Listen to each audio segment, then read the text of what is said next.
తెలంగాణ దశాబ్దోత్సవాల భాగంగా వరంగల్లోని అంబేద్కర్ భవన్లో తెలంగాణ మహిళా సంక్షేమ దినోత్సవం కార్యక్రమం నిర్వహించారు. ఈ ప్రోగ్రాంను ప్రభుత్వ చీఫ్ విప్ వినయ్ భాస్కర్, నగర సిపి రంగనాథన్ జ్యోతి ప్రజ్వలన చేసి ప్రారంభించారు. ఈ కార్యక్రమంలో జిల్లా సంక్షేమాధికారి మధురిమ, అలాగే జిల్లా అధికారులు, మహిళా ఉద్యోగులు, పోలీస్ శాఖ సిబ్బంది, విద్యార్థులు పాల్గొన్నారు.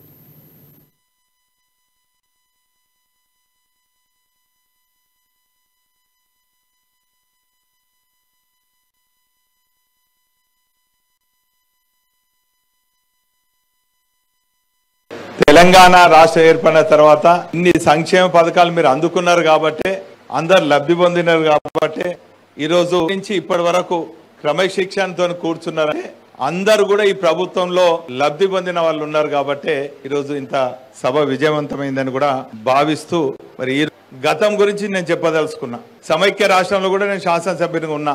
అప్పుడు కూడా తెలంగాణ ప్రాంతంలో జరుగుతున్నటువంటి అన్యాయాల గురించి ఎప్పటికప్పుడు ఆనాటి ఉద్యమ నేత, నేటి ముఖ్యమంత్రి కేసీఆర్ గారు మాకు ప్రోగ్రామ్ షీట్ ఇచ్చేది. పలానా ప్రాంతంలో నీళ్లు లేవు, పోయి ధర్నాలు చేయండి.